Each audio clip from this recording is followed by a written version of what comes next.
नमस्कार, मैं हूं पवन त्यागी। महाराष्ट्र से उद्धव ठाकरे, आदित्य ठाकरे और संजय राउत के लिए एक बुरी खबर है। और खबर यह है कि जब महाविकास अघाड़ी गठबंधन की सरकार चल रही थी, उस समय जो कोविड का प्रबंध महाराष्ट्र में किया गया, उसमें भारी घोटाले की खबर है। और उसको लेकर के ईडी में एक एफआईआर दर्ज हुई कि लगभग 100 करोड़ से अधिक का घोटाला किया गया। देवेंद्र फडणवीस, जो कि भारतीय जनता पार्टी के इस समय डिप्टी सीएम हैं, उन्होंने आरोप लगाया कि कुल घोटाला जो एमसीडी का है वो लगभग 12,000 करोड़ रुपए का है। कि जिस तरह से बीएमसी में घोटाले हुए, इस घोटाले में जो अनियमितता हुई, जो ठेके दिए गए, वो कुल मिलाकर के 12,000 करोड़ के हैं। लेकिन बीएमसी में खास तौर पे कोविड के टाइम पर जिस तरह से नियमों को ताक पे रखकर शेल कंपनी यानी एक फर्जी फर्म बनाकर उनको ठेका दे दिया गया, ऐसे कोविड सेंटर खोल दिए गए जिन कोविड सेंटरों के पास कोई एमबीबीएस डॉक्टर नहीं थे, वहां नॉन मेडिकल स्टाफ से लोगों से काम लिया गया, इक्विपमेंट पूरे नहीं थे और इक्विपमेंट की खरीद फरोख्त में भी घोटाला हुआ। देवेंद्र फडणवीस की माने तो वो कहते हैं कि लगभग 100 करोड़ रुपए का घोटाला हुआ है। और ये जो कोविड सेंटर खोले गए, ये नियमों को ताक पे रखे गए। उन्होंने कहा कि लगभग 20 काम तो ऐसे दे दिए गए जिसमें टेंडर ही नहीं हुआ। तो ईडी की छापेमारी पिछले दिनों भी हुई थी और लगभग 16 ठिकानों पर ईडी ने छापेमारी की थी, जिसमें उद्धव ठाकरे, आदित्य ठाकरे, संजय राउत के निकट के लोग थे। उनके घरों में छापेमारी हुई तो बड़े चौंकाने वाले सबूत ईडी को मिले हैं। आपको बता दें, अब दोबारा जो ईडी ने जांच की है, दोबारा शुरू और छापे हुए हैं, उसमें बीएमसी में अधिकारी हैं, आईएएस अधिकारी संजीव जायसवाल। इनके यहाँ एक इनका मोबाइल ईडी ने जब्त किया और उस मोबाइल से जो चैट मिली है उसमें आदित्य ठाकरे के दोस्त कासम खास और ये जो शिवसेना है, यूबीटी, उद्धव ठाकरे की शिवसेना, इसके युवा इकाई के सचिव है सूरज चौहान। इन सूरज चौहान का चैट ये ईडी को मिला है और इस चैट में वो पैसे के लेन देन की बात कर रहे हैं कि इस कंपनी को ठेका दे दो, ये इतने पैसे आपको मिल जाएंगे। और यही जांच का आधार बना है। इसी में पता चला कि इतना बड़ा भ्रष्टाचार हुआ है कि एक नेता अधिकारी को आदेश दे रहा है और अधिकारी को कह रहा है कि फला आदमी को ये आप दे दीजिए ठेका। वो ठेका दे दिया गया। ऐसे लगभग 20 काम हैं जिनका टेंडर प्रक्रिया कोई जारी नहीं हुई, आपस की जान पहचान के कारण दे दिया गया। अब यहां सवाल यह है कि आदित्य ठाकरे के खासम खास हैं, युवा इकाई के सचिव हैं, तो क्या जब आदित्य ठाकरे को भी इसका हिस्सा गया है जो पैसे इन्होंने लिए हैं? ये एक सवाल ईडी तलाश रही है। जितने छापे पड़े हैं उसमें सबूत जो इकट्ठे हुए हैं, ईडी के सूत्र ये कह रहे हैं कि हमारे पास इस बात के पुख्ता सबूत आ गए हैं कि इस मामले में आदित्य ठाकरे और उद्धव ठाकरे, तीसरे संजय राउत, ये तीनों लोग, इनकी इन्वॉल्वमेंट का पता लग रहा है। अब पता लग रहा है, पैसे के लेन देन का पता लग रहा है, बीएमसी में अनियमितता का पता लग रहा है। तो बीएमसी की जो मेयर है उनकी इन्वॉल्वमेंट क्या थी, ये भी जांच का विषय है। और इस सब में आपको बता दें, अभी तक जो जांच हुई है ये बड़ी भयानक है। और इस जांच में जहां एक तरफ देवेंद्र फडणवीस ने सवाल उठाया, इसी तरह आपने देखा कि अजीत पवार ने जो आज शक्ति प्रदर्शन किया है, वो शक्ति प्रदर्शन में इस बात का जिक्र कर रहे थे कि किन कारणों से उन्होंने एनसीपी को छोड़ा है। यानी एनसीपी तो उन्हीं की हो गई जब वो दावा कर रहे हैं कि 35 से अधिक विधायक उनके साथ हैं। वो कह रहे हैं कि शरद पवार जी को जो छोड़ने का कारण है, उसमें एक कारण ये है कि जब कोविड आया, उस कोरोना काल में बीएमसी और महाविकास अघाड़ी सरकार, जिसमें उद्धव ठाकरे मुख्यमंत्री थे, उन्होंने जनता के लिए प्रबंध ठीक से नहीं किए। जनता त्रस्त थी, ऑक्सीजन नहीं था, हॉस्पिटलों में बेड नहीं थे, दवाइयां नहीं थी। और ऐसे समय में सरकार ने लोगों की मदद नहीं करी, जिसमें प्रवासी मजदूरों को तो हमने देखा कि वो पैदल चलकर उत्तर प्रदेश, बिहार तक के रहने वाले थे, जो पैदल चल करके अपने घर तक पहुंचे। ये दुर्दशा जो हुई, ये सरकार की नाकामी थी। और इसमें बीएमसी का हाल ये हो गया कि उसने ऐसी फार्मा कंपनियों को ऐसे काम दे दिया जिनको कोई अनुभव नहीं था। आपको इक्विपमेंट चाहिए, आपको ऑक्सीजन का सिलेंडर चाहिए, आपको ऑक्सीजन मास्क चाहिए, आपको दवाइयाँ चाहिए, कम से कम किसी ऐसी फार्मा कंपनी को आप ठेका देंगे जिसको पहले ही सरकारी काम करने का अनुभव हो।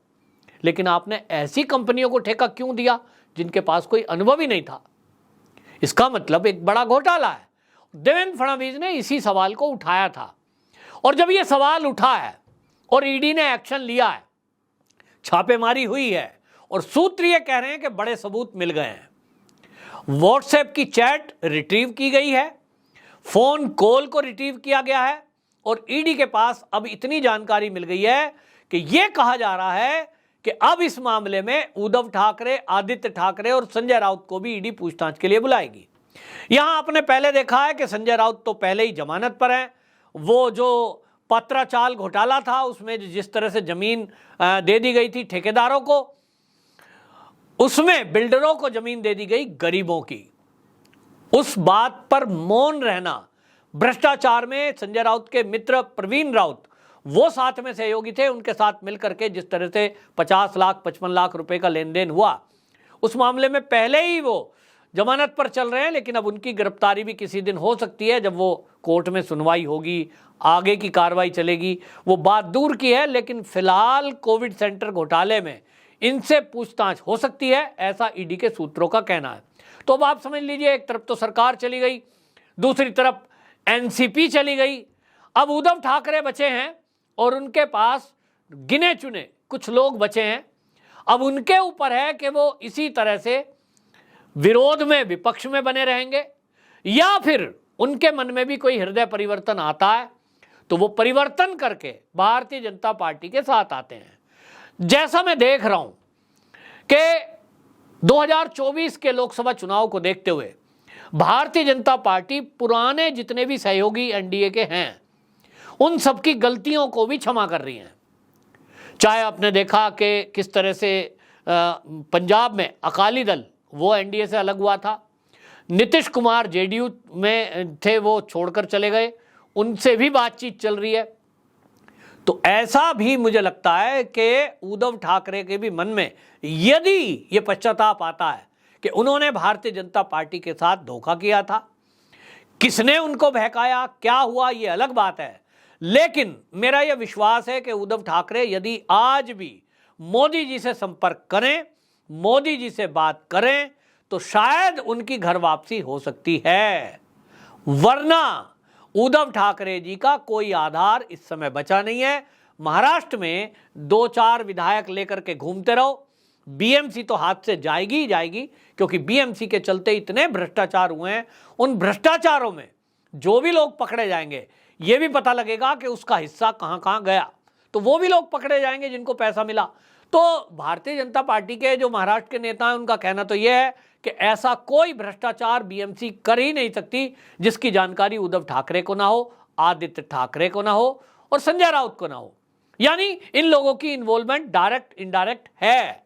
तो आज नहीं तो कल जब आदित्य ठाकरे कह रहे हैं कि एजेंसियों का दुरुपयोग हो रहा है, बीजेपी डर गई है, तो इसको ऐसा ही मान लो। और अगर ऐसा मान लो और आपको पता है तो या तो आप मत डरो, ईडी जो कर रही है करने दो, रेड कर रही है करने दो, आपके पास अपनी सफाई में जो कहना है कहो, क्यों डरते हो? कोर्ट है, न्यायपालिका है, आपको ऐसे ही तो पकड़ करके जेल में नहीं डाल दिया जाएगा। भाई संजय राउत जी को भी पकड़ा था ईडी ने, उनको कोर्ट ने जमानत दे दी तो बाहर आ गए। तो जब बाहर आ गए हैं, आपको भी अगर ईडी पकड़ लेगी और गलत पकड़ लेगी, फर्जी आरोप पे पकड़ लेगी, तो आप भी बाहर आ जाना। इसमें इधर उधर की बात करने की जरूरत ही क्या है। हाँ, ये बात अलग है कि अब ये तो राजनीति, आप कहते हो जी बीजेपी राजनीति कर रही है, तो भाई राजनीतिक पार्टी है तो राजनीति तो करेगी। मोदी जी ने कोई अब चाय की दुकान थोड़ी ही खोली है कि आए जो भी चाय पी के चला जाए। अब वो राजनीति में है साहब। भारतीय जनता पार्टी एक राजनीतिक दल है, तो अगर कांग्रेस में इंदिरा गांधी विरोधियों को मौन करने के लिए तिगड़म भिड़ा सकती है, सोनिया गांधी तिगड़म भिड़ा सकती है, राहुल गांधी जिसको दुनिया मजाक में लेती है वो भी इस देश में अपने पक्ष में माहौल करने के लिए किस तरह के आरोप प्रत्यारोप लगा देते हैं, झूठ बोल देते हैं, चोर बोल देते हैं, क्या क्या वो देश के प्रधानमंत्री को बोल सकते हैं। तो भारतीय जनता पार्टी कोई भाई संत समाज थोड़ा ही है। भारतीय जनता पार्टी एक राजनीतिक संगठन है, तो राजनीति तो उनका काम है, राजनीति करेंगे। रही एजेंसियों के उपयोग या दुरुपयोग की, यह फैसला तो कोर्ट करेगा कि उपयोग हुआ है कि दुरुपयोग हुआ है। निर्दोष होंगे तो छूट जाएंगे, दोषी होंगे तो जेल के अंदर रहेंगे। हालांकि जो विपक्ष मोदी जी पर और अमित शाह जी पर यह आरोप लगाता आया है कि एजेंसियों का दुरुपयोग हो रहा है, एजेंसियों का दुरुपयोग हो रहा है, यह विपक्षियों की आदत बन गई। मैं उन सारे विपक्ष से पूछना चाहता हूं कि मोदी जी को सरकार में प्रधानमंत्री रहते हुए अब 9 साल से अधिक हो गया।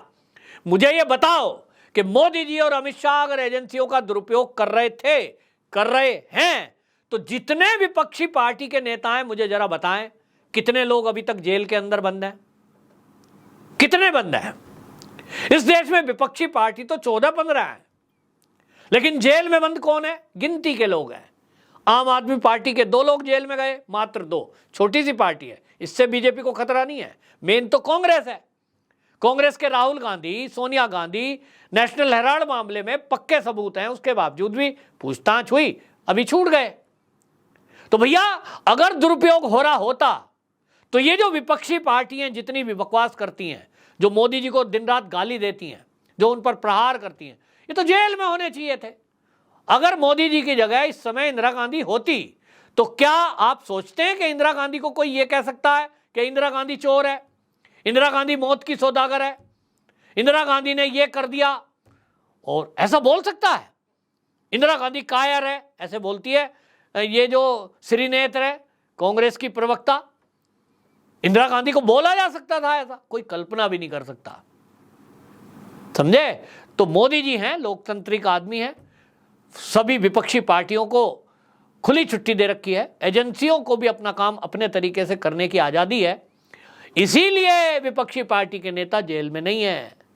जो भ्रष्टाचार कर रहे हैं उनके खिलाफ भी अभी मोदी जी सख्त कार्रवाई नहीं कर रहे हैं। मेरी बात याद रख लेना, 24 में तीसरी बार देश के प्रधानमंत्री के रूप में जब मोदी जी शपथ ले लेंगे, उसके बाद बता रहा हूं कि ना तो न्यायपालिका से राहत मिलेगी, क्योंकि एक सर्जिकल स्ट्राइक तब तक, उसके बाद ये न्याय प्रणाली पर भी होगा।